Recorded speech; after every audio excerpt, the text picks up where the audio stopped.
మీ కుటుంబ శాంతి, ఆరోగ్యం, ఆర్థిక అభివృద్ధి కోసం రుద్రాక్ష మహాపూజలో తప్పక పాల్గొనండి. ఇప్పుడే నమోదు చేసుకోండి. నమస్తే రమగారు. నమస్తే జయ. రమగారు, మంచి స్టోరీ చెప్పండి. చెప్తాం. ఖలీఫా కథలు కొన్ని రకాలు చెప్తున్నాం కదా, ఖలీఫాదే ఇంకో కథ చెప్తాం. ఓకే.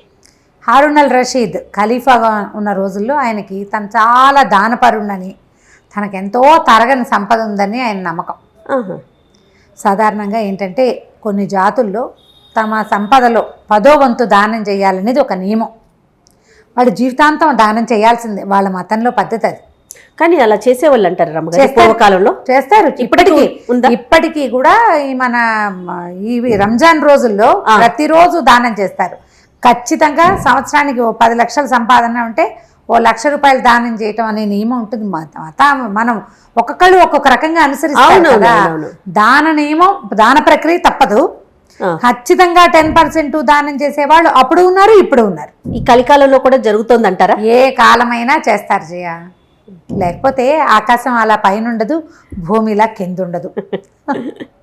అలాంటి వాళ్ళు ఉంటారు. అవును, ఆకాశానికి పందిరి గుంజలు వాళ్ళు ఉండటం వల్లే మనమంతా అలా దానం చేసేవాళ్ళు, ధర్మం చేసేవాళ్ళు, న్యాయంగానే ప్రవర్తించేవాళ్ళు, అస్సలు అబద్ధం ఆడని వాళ్ళు ఇప్పటికీ ఉన్నారు. కాబట్టి ఇంకా కలియుగాంతం ఇంకా దగ్గరలోకి రాలా మనకి. అదంతా పడిపోయాక అప్పుడు యుగాంతం అవుతుంది. కొద్దిమంది ఉంటారు. శాంతం లేదు అనుకోటానికి లేదు, ఉండదు.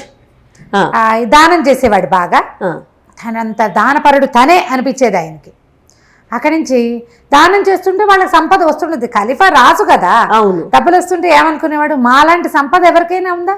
ఖలీఫాల గుప్తధనం అని ఒక నావెల్ కూడా ఉంది, అది ఇంకా చెప్పలేదు. అది కొంచెం మర్చిపోతానేమో నన్ను అనుమానంతో, పేర్లు తమాషాగా ఉన్నాయి, ఏం చెప్పట్లా. ఆ గుప్తధనం కూడా తన దగ్గరికే వచ్చేసింది కాబట్టి అబ్బో మా దగ్గర ఎంతో ఉందనుకునేవాడు. దానం చేసేవాడికి నేను బాగా చేస్తాను అనే ఫీలింగ్ ఉండకూడదు, అది తప్పు. ఓకే, దానం ఎంత కరెక్టో నా అంత దానపరుడు లేడనే భావన తప్పు. కర్ణుడి కథల్లో చెప్తారు, కుడి చేతితో చేస్తే ఎడం చేతికి తెలియకూడదు. ఎడం చేతి వైపు ఉన్నప్పుడు ఎవరైనా అడిగితే కుడి చెయ్యి మారే లోపల బుద్ధి మారిపోతుందని ఎడం చేతితోనే దానం చేసేవాట. అలాంటి కథలు కూడా ఉన్నాయి. ఇలా గొప్పలు చెప్పుకునేవాడు. చెప్పుకుంటుంటే జఫర్ అని ఈయన దగ్గర ఉన్న మంత్రి, మనం ఇదివరకటి కథలో విన్నాం జఫర్ పేరు. ఆ జఫర్ అంటే ఆయన పక్కనే ఉండేవాడు, అంగరక్షకుడు అనమాట. అయితే ఈ జఫర్ని ఏదో మాటల మధ్యలో, జఫర్ నువ్వు చెప్పు, నాలాంటి దానపరుడు ఇంతకు ముందు ఎక్కడైనా కథల్లో విన్నావా నువ్వు, ఇక ముందు ఉండబోతారంటే, ఏలిన వారు క్షమించాలి, మీరు ఇలా చెప్పకూడదు, అల్లా ఇచ్చింది అల్లాకే ఇస్తున్నాను అనుకోవాలి. ఒకటి, మన సంపదను ఒక సంపద కాదు, మా దానం ఒక దానం కాదు. మీకంటే సంపద ఉన్నవాడు, మీకంటే దానం ఇచ్చేవాడు ఉన్నాడు, ఇంకా ఉన్నారు అనేసరికి ఇంకొళ్ళు మండిపోయింది. ఎంత నమ్మక ద్రోహివి నువ్వు నా దగ్గర తింటూ, నాతో ఉంటూ, నా పాలనలో ఉండి నేనిచ్చే దానాలన్నిటిని అనుభవిస్తూ ఇంత మాట అంటావా అన్నాడు. మాట అంటానికి ఏముంది ప్రభు, మీరు నిజం అడిగారో చెప్పారు. బస్రా నగరంలో ఒక కుర్రాడు ఉన్నాడు, వాడి పేరు అబూ అల్ కాసిం. వాడి పేరు కాసిం అని పిలుస్తారు, అబూ అని కూడా అంటారు. వా అబ్బాయి ఎంత దానపరుడు అంటే, వాడి దగ్గర ఎంత తరగని సంపద ఉందంటే, వాడు రోజు పుంఖాలుగా దానం చేసేస్తూ ఉంటాడు. ఏదో నాకు కలిగింది ఇచ్చానని దీనంగా మొహం పెడతాడు. రేపటికి మళ్ళీ దానానికి డబ్బు ఉంటుంది వాడి దగ్గర. శభాష్, ఎంత వినయశీలో వాడు. కుర్రాడు, యువకుడు, బ్రహ్మచారి, అపరిమిత దానశీలి. బస్రాలో అడుగు పెడితే వాడి పేరు తలవకుండా పూట గడవదు. మనం ఎవరితో మాట్లాడినా వాళ్ళు అబూ పేరు చెప్తారు. బస్రాలో వాడి చేతి దానం తీసుకొని ప్రాణి లేదంటే నమ్మాల్సిందే, మీరు లేరు ఎవరు అనేసరికి గొళ్ళు మండిపోయింది. జఫర్ని బంధించండి అని వీడి సంగతి చెప్తారు రేపు పొద్దున అన్నాడు. ఆయన కోపం వచ్చేసింది అనమాట. జఫర్ని బంధించేశారు. ఈయన రైరేమని పరిగెత్తుకుంటూ వెళ్ళిపోయాడు. ఇంత విసుగులు ఆయన ఏం చేశాడు, తన మందిరానికి వెళ్ళకుండా జనానాకి వెళ్ళాడు. అక్కడ ఈయన భార్య జుబేదా, రాణి జుబేదా ఆవిడ. ఈయన రివరివలాడుతూ వచ్చింది, మొహం ఎర్రగా అయిపోయింది. ఆయన కోపం వచ్చేసింది. తను అవమానింపబడ్డాడు. తను ఎదురుకుండా, రాజు ఎదురుకుండా భగవంతుడిని తప్ప ఇంకోళ్ళని కీర్తించకూడదు. ఎవడో మనిషి కీర్తించబడ్డాడు. ఆయన మొహం ఎర్రగా కందిపోయింది. ధుమధుమలాడుకుంటూ వచ్చాడు. పైగా ఆయనకి ఏం బాధగా ఉంది, ఎప్పటి నుంచో తనకి నమ్మకస్తుడైన జఫరు తనకి నమ్మక ద్రోహం చేశాడు. అతన్ని బంధించాల్సి వచ్చింది. ఆ కోపంతో ఆయన చాలా ధోరణిగా వచ్చాడు. వచ్చేసరికి ఈవిడేమనుకో, ఓహో ఈయన ఏదో మంచి కోపం మీద ఉన్నాడని ఆయనకి గులాబీల షర్బత్ ఇచ్చి చల్లబడతారనమాట. ఎండాకాలం పడుకోండి, ఇది రూ అఫ్జా లాంటిది, మొగలి పువ్వులు అవి ఉండే పరిమళ ఉండే ఒక మంచి తాజా షర్బత్ ఒకటి ఇచ్చి ఆయనకి కాళ్ళ కింద నీళ్ళ గిన్నె ఒకటి పెట్టించి కాళ్ళు చల్లబడేలాగా చేసి కోపం తగ్గాక ఏమిటి సంగతి అని కనుక్కో చెప్పాడు. జఫర్ ఎంత నమ్మక ద్రోహి తెలుసా, నా ముందు వాడు ఎవరినో పొగిడాడు అన్నాడు. అనేసరికి ఆవిడంది, లేకుండా ఎందుకు పొగుడతాడండి, ఉన్నాడేమో అసలు కనుక్కోండి. బసరా ఎంత దూరం, 2-3 రోజుల ప్రయాణం, వెళ్తారు, ఎవరినో పంపించండి. వాడు అసలు బసరాలో వీడు చెప్పిన అబూ అల్ కాసిం ఉన్నాడా, కాసిం అనేవాడు ఉన్నాడా, వాడికి నిజంగా తరగని సంపద ఉందా, వాడు నిజంగా దానపరుడా, కనుక్కుంటే జఫర్ ఆ మాట అవునో కాదో తేలుతుంది మనకిను. వృధాగా జాఫర్కి శిక్ష వేయటం ఎందుకు, పైగా రేపొద్దున వీడికి శిరచ్ఛేదం చేయండి, ఇలాంటి మాటలు ఎందుకు మాట్లాడాలి, మనం కనుక్కొని మాట్లాడాలి కదా. ఇప్పుడు ఎవరో ఉన్నారని చెప్పకుండా ఫలానా ఊళ్ళో ఫలానా వాడు అన్నాడంటే నిజమై ఉండొచ్చు. దాంతో ఈయన కొంచెం చల్లబడ్డాడు. సరే ఏమనుకున్నాడు, సాధారణంగా జఫర్ ఇట్లాంటి పిచ్చి పిచ్చి మాటలు మాట్లాడేవాడు కాదు, చూడుగా చక్కగా మాట్లాడతాడు. అతను నా గురించి ఆలోచించుకుని సరే వాళ్ళెవరినో పంపటం ఎందుకు, ఆ బసరా నేనే వెళ్తా అన్నాడు. రాణిగారు 2-3 సార్లు వారిచ్చింది కానీ నేను వినేలాగలేడు. సర్లే అని వదిలిపెట్టేసి సరే ఏం చేశాడు, మర్నాడు పొద్దున ఈయన బయలుదేరి ఒక వ్యాపారస్తుడి వేషం వేసుకుని బసరా నగరానికి వెళ్ళాడు.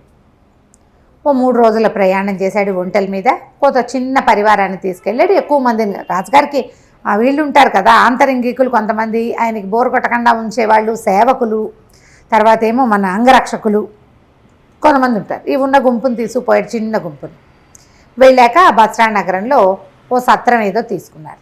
తన మొత్తం గుంపు అంతటిని మీరు ఒక చోట ఉండండి, నాతో ఎవరు లేరన్న సినిమా ఇవ్వాలి ఇక్కడ అని చెప్పాడు. సరే అది కూడా అక్కడి నుంచి ఈ సత్రంలో నుంచి బయటకు వచ్చి ఎవరో ఒక చిన్న వ్యాపారస్తుడు ఒకడు ఉంటే, చిన్నవాడు అంటే మన చిరుతిండి అవి అమ్మేవాళ్ళు అట్లా వాళ్ళు కనపడ్డారు. కనపడితే ఏమంటే ఈ ఊళ్ళో అబూ అల్ కాసిం అని ఎవరో ఒక ఆయన ఉన్నట్ట అంటే, ఆ కాసిం పేరు తెలియని వాడు ఎవడండి, రాజుగారి ఇల్లు అన్నా తెలియదు కానీ ఒక కాసిం ఇల్లు తెలియని వాడు ఎవడు ఉండడు, ఆయన చేతి దానం తినని వాడి ఊళ్ళోనే లేడు, ఇగో ఇలాగ వెళ్ళాలి అలాగ వెళ్ళాలని దారి చూపించాడు. దారి చూపిస్తే సరే ఇతను ఏం చేశాడు, ఆ కాసిం గారింటికి బయలుదేరాడు. వెళ్తే అదొక చక్కటి సౌధం, చాలా బాగుంది. లోపలికి వెళ్ళాడు. ఆ బయటికి వెళ్ళి నేను బాగ్దాద్ నుంచి వచ్చిన ఒక వ్యాపారస్తుడిని అబు గారిని చూడడానికి వచ్చానని కబురు చేశాడు. ఒక బానిసల అంతా బానిసల మయం, బానిస అని ఆడ బానిస, మగ బానిస, నల్ల బానిస, తెల్ల బానిస ఇలా పేర్లు రాస్తారు ఆ కథలో. అక్కడి నుంచి బానిస లోపలికి వెళ్ళి వ్యాపారస్తుడు ఎవరు వచ్చారంటే ఆ ఇంటి యజమాని గబగబా పరిగెత్తుకుడు లోపలికి ప్రవేశపెట్టమని ఆయన లోపలికి కూర్చోలే, ఆయనే బయటకు వచ్చాడు. ఆ వచ్చిన వాడు ఒక కుర్రాడు, మంచి స్ఫురద్రూపి, 25 ఏళ్ళు 28 ఏళ్ళు అలా ఉంటాయి. చక్కగా తలతల్లాడే బట్టలు అవి వేసుకున్నాడు, మంచి కళ్ళగా ఉన్నాడు, వినయశీలుగా కూడా ఉన్నాడు. రండి దయచేయండి, మా ఇల్లు పావనం చేశారు, ఏం పని మీద దయచేశారు, రండి వాళ్ళన్న ఆతిథ్యం స్వీకరిద్దురు కానీ అని చెప్పి లోపల తీసుకెళ్ళాడు. లోపల తీసుకెళ్తే ఎంత బాగుందో ఇల్లు చాలా బాగుంది భవనం. అక్కడి నుంచి అసలు పచ్చలతోటి వాటితోటి తోరణాలు, దీపాలకు బదులు కెంపులు, వాటి మీద ఒక దీపం పెట్టారు, ఒక కెంపు పెడితే ఈ దీపం కెంపు మీద పడి ఇట్లా వెలుగొస్తుంటుందన్నమాట. లోపలంతా చల్లగా ఉంది. కాళ్ళు కడుక్కోవడానికి నీళ్ళు ఇచ్చారు. ఆ నీళ్లు ఇవ్వటం ఏంటి, నువ్వు చెబుతా నువ్వు పోసుకోమనలేదు, ఒక పెద్ద బైసిని తెచ్చి దాని నిండా చల్లటి నీళ్లు గులాబీ అత్తర్ లాంటిది ఏదో కలిపి అందులో కాళ్ళు పెట్టించారు. అక్కడి నుంచి తీసి మామూలు నీళ్ళల్లో పెట్టించారు. ఇంకోళ్ళు కాళ్ళు తుడిచారు, పక్కన నుంచి గాలి విసురుతున్నారా. అసలు ఎంత బాగుందో, ఆశ్చర్యపోయాడు. ఊరిని ఏంటి ఇంత ఇల్లా, ఎవరికైనా ఇంత సేవ చేస్తారా అని ఆశ్చర్యపోయాడు. చక్కటి మంచి సుగంధ ద్రవ్యాలు వేసిన షర్బత్ ఒకటి పట్టుకొచ్చి ఇచ్చారు. ప్రయాణం ఎట్లా జరిగింది, మీరు ఏం వ్యాపారం చేయబోతారు, ఏవో 2-3 ముక్కలు అడిగాడు కానీ ఈయన సొంత వివరాలు అతనేం అడగటల్లా.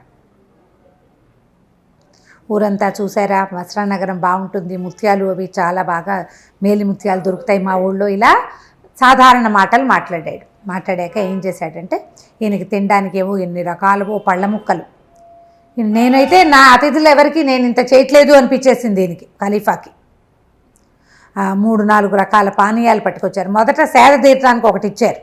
అక్కడి నుంచి ద్రాక్షతో ఖర్జూరాలతో చేసిన రకరకాల డ్రింకులు తెచ్చారు. అన్నిటికీ పేర్లు చెప్పారు, మీకు ఏది కావాలంటే అది తీసుకోండి, కావాలంటే అన్నీ కూడా రుచి చూడొచ్చు, ఇవేవి ఒకటికొకటి విరుద్ధం కాదు. అక్కడి నుంచి తర్వాత ఏమో పళ్ళు పట్టుకొచ్చారు, తినుబండారాలు పట్టుకొచ్చారు. అసలు ఒక తెచ్చిన మనిషి తెచ్చింది తేకుండా తెచ్చేస్తున్నారు మనుషులు. మళ్ళీ గొడవగా హడావిడిగా ఏమిటో గుంపుగా లేరు. ఒక సుశిక్షితులైన సైనికుల్లాగా ఒక 6 వస్తారు, 6 పదార్థాలు పుచ్చుకుని. వాళ్ళు వెళ్ళిపోగానే డ్యాన్స్ ఎరీనా మీదకి వస్తూ ఉంటారు కదా సర్కస్లో, ఒకళ్ళ తర్వాత ఒకళ్ళు అలా చక్కగా వచ్చి వరుసలుగా అన్నీ అందించి వెళ్ళిపోతున్నారు.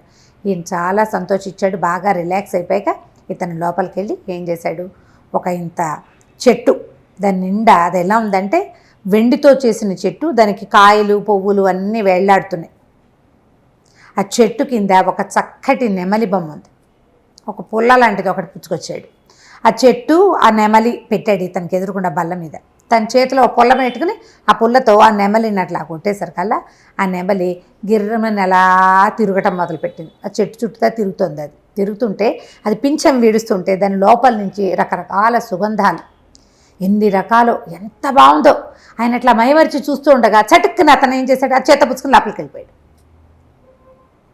నువ్వు ఒక వస్తువు చూపించావు, నువ్వు పూర్తిగా చూసి ఇదంతా ఏమిటి కనుక్కునే లోపల అవతల వాళ్ళు తీసిస్తే నీకేమనిపిస్తుంది? అదే కదా, ఆశాభంగంగా ఉంటుంది. నేను తెలిపాడు, ఇదేమిటి అతిథిని ఇట్లా అవమానిస్తాడా వీడు అనిపించింది.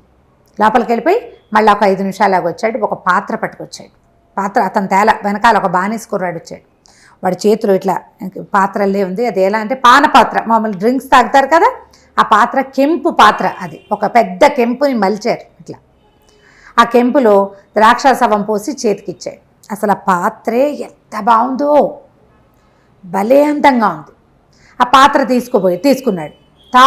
తాగి వెనక్కి ఇచ్చేసరికి మళ్ళీ నిండిపోయినట్టు కనపడుతోంది. అది 3 సార్లు తాగాడు. 3వసారి కూడా అది నిండిపోయింది. వాడు పోయిటల్లా అదే చేతికిచ్చి తీసుకునే లోపల వచ్చేస్తోంది. ఈయన పాత్రను పరిశీలించే లోపల టక్కిన ఆ పాత్ర తీసేసుకున్నాడు. అతను లోపల పట్టుకెళ్ళిపోయాడు. ఈయన మళ్ళీ ఇదేంటి నన్ను అసలు చూడనీడే వీడు పూర్తిగా కొళ్ళు మండిపోయింది. 3వసారి ఈయన చప్పట్లు కొడుతూ లోపలికి వచ్చాడు. అతను వెనకాల ఒక అమ్మాయి వచ్చింది. ఎంత బాగుందో చెప్పరానంత సౌందర్యవతి, ఒళ్ళంతా వజ్రాలే, ఆభరణాలు, వస్త్రాలు లేవు, వజ్రాల ఆభరణాలే వస్త్రాలుగా ఉన్నాయి. అక్కడి నుంచి ఒక చిన్న సితార్ లాంటిది ఒకటి పట్టుకొచ్చింది, మ్యాండలీను బట్లాగా. అది టింగ్ టింగ్ కూర్చుని చక్కగా మహాసౌందర్యవతి అయిన ఒక అమ్మాయి, దాని శరీరం సగం బయటికే కనపడుతోంది. మ్యూజిక్ వాయించడం మొదలుపెట్టింది. అది పాట పాడుతుంటే ఈయన మైమరిచిపోయాడు. ఆ వాయిద్యం ఎంత బాగుందో, పాట ఎంత బాగుందో. ఆ పాట పూర్తయ్యాక అమ్మాయి దగ్గరికి వెళ్ళి ముట్టుకుందాం అనుకున్నాడు ఈయన. పాట పూర్తయ్యే లోపలే ఈయన చప్పట్లు కొట్టాడు. పిల్ల లేచి వెళ్ళిపోయాడు. మండిపోయింది ఈయనకి. వీడి ఆతిథ్యం మండినట్టే ఉంది. ఏది పూర్తిగా చూడనివ్వడు. ఇన్ని తాగేటిచ్చారు, ఇన్ని తిన్నిచ్చారు, బాగా నచ్చిన వస్తువును ముట్టుకొని ఇవ్వాలి కదా. ముట్టుకొని వెళ్ళి సరే నేను వెళ్ళొస్తానని బయలుదేరాడు. ఆ పెద్ద జఫర్కి చెప్తా, వీడి ఆతిథ్యం ఏడిసినట్టుంది, ఏవో ఇచ్చానంటున్నాడు, ఏమిచ్చాడో వీడు నాకు తెలీదు అని దుమ్ములాడుకుంటూ ఒళ్ళు మండిపోయింది లోపల. పైకి మాత్రం అనలా. ఏం చెప్పాడంటే, నేను వెళ్ళొస్తాను, మీ ఆతిథ్యం చాలా పరమాద్భుతంగా ఉంది, నేను ఇలాంటి చోటకి వచ్చినందుకు చాలా సంతోషిస్తున్నాను, ఇలాంటి అభినందన వాక్యాలు 3-4 చెప్పి సత్రానికి బయలుదేరాడు. లోపలంతా రుంజుకుంటూనే ఉన్నాడు. వీడి ఆతిథ్యం బాగానే ఉంది, కానీ అది ఫుల్ఫిల్డ్గా లేదే, పూర్తి చేయలే. మొదట ఒక నెమలి చూసాం, ఆ నెమలి ఎంత బాగుంది, దాన్ని ముట్టుకునే లోపలే తీసేసుకున్నాడు. ఆ కెంపు పాత్రని పరిశీలించే లోపలే తీసేసుకున్నాడు. ఆ పిల్లకి దగ్గరికి వెళ్ళి దాన్ని ముట్టుకునే దాని సౌందర్యాన్ని చవి చూసే లోపలే వెళ్ళిపోయింది అది లోపలికి. ఈ సత్రం దగ్గరికి వెళ్ళేసరికల్లా ఒక 1 డజన్ మంది బానిసలు నిలబడి ఉన్నారు అక్కడ, అమ్మాయిలు. అక్కడి నుంచి ఓ 10 మంది సైనికుల్లాగా ఉన్న బానిసలు నిలబడి ఉన్నారు. వాళ్ళ చేతుల్లో 3 బాక్సులు, 2 బాక్సులు. అక్కడి నుంచి మేలు ముసుగు వేసుకున్న ఒక మనిషి కనపడ్డారు. దగ్గరికి వెళ్ళేసరికల్లా బానిసలందరూ నమస్కారం చేశారు. అయ్యా, మీరు అబూ అల్ కాసిం గారింట్లో ఆతిథ్యం తీసుకున్న ఫలానా వర్తకుడు గారే కదా, మీ వివరాలన్నీ తీసుకున్నాం, మీకు అక్కడ మీరు మేలుపడిన 3 వస్తువుల్ని మీకు అప్పచెప్పమని చెప్పారు అని చెప్పి మొదటిది బాక్స్ ఓపెన్ చేశాడు. అది ఇంత వెండి చెట్టు, నెమలి బొమ్మ. 2వ బాక్సులో కెంపు పానపాత్ర. 3వది మేలు ముసుగు వేసుకున్న అమ్మాయిని ఓపెన్ చేసి చూస్తే ఆ మ్యాండలిన్ వాయిస్తూ నుంచి పాడింది కదా సంగీతం, ఆ పిల్ల అక్కడ నుంచి ఉన్నారు. ఈ 3 వస్తువుల్ని మీకు అప్పచెప్పమన్నారు మా కాసిం గారని. తను నిర్కాంతపోయాడు. ఏమిటి, నాకు నచ్చిన వస్తువుని నాకే సొంతం చేసేసే ఉద్దేశం పడింది, ఇదేం ఆతిథ్యం, అద్భుతం. వాళ్ళ ఇంట్లో ఉన్నది కాదు, నా ఇంటికి వచ్చాక నా వెనకాల పడి వచ్చేసేసి వాళ్ళు, నాకంటే ముందే వెనకాల పడరా, నేను ఇంటికి వచ్చేసరికల్లా నా దగ్గరికి ప్రత్యక్షం చేశాడు.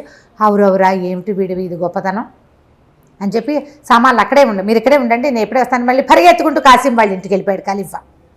వెళ్ళిపోయి, నాయన నువ్వు ఎంత గొప్పవాడివి, నీ ఆతిథ్యం ఎంత గొప్పది, ఈ వస్తువులన్నీ నీకు ఎలా వచ్చినాయి, నువ్వు నాకు ఎలా ఇవ్వదలుచుకున్నావు, ఇదేం దానం, అతిథిని ఇట్లా గౌరవిస్తావా, పైగా ఇవాళ నువ్వు ఇచ్చిన ఈ వస్తువులు నీ దగ్గర రేపు కూడా ఉంటాయా, ఇవాళ ఇచ్చేసావు, మళ్ళీ ఈ వస్తువు నీకు ఎలా వస్తుంది అపురూపమైనది అంటే అదంతా ఒక విచిత్రమైన గాథ అంటే అన్నాడు. అయితే ఖలీఫా అన్నాడు, నేను నీ విచిత్ర గాథ తెలుసుకోవాలి, నువ్వు ఇంత దానం ఎలా చేయగలుగుతున్నావు, నాకు నచ్చిన నీ అతిథికి నచ్చిన వస్తువుని అతనికే ఇవ్వాలనుకునే బుద్ధి ఎక్కడి నుంచి వచ్చింది నీకు, అని వస్తువులు ఎక్కడి నుంచి వచ్చాయి, ఇవాళ నేను వచ్చా రేపు ఇంకోటి వస్తాడు, వాడికి కూడా ఏవో చూపిస్తావు నువ్వు, వాడికి అవి నచ్చేస్తాయి న్యాచురల్లీ. మన దగ్గర లేని కొత్త వస్తువు ఎవరికైనా నచ్చుతుంది, ఉపయోగపడుతుంది అనిపిస్తే, వాళ్ళకి అవి ఇచ్చేస్తావా, ఇచ్చేయడానికి అంత నీ దగ్గర ఎక్కడిది అంటే, ఇక్కడ ఎవరు అడగలేదండి, ఈ ఊళ్ళో వచ్చిన వాళ్ళు వస్తారు, ఆతిథ్యం ఇస్తాను, రోజు ఒక అతిథిని చూడాలి, నా లెక్క అది, మా అతిథికి ఏది నచ్చితే అది, వాళ్ళని సంతృప్తిపరచడం, వాళ్ళ మొహాల్లో ఆనందాన్ని చూడడమే నా విధి, నేను ఇలా ఎన్ని చేసినా నాకు తరగదండి, నా దగ్గర ఉంటూనే ఉంటుందంటే, ఆ రహస్యం ఏమిటి నేను తెలుసుకోవాలనుకుంటున్నాను అన్నాడు.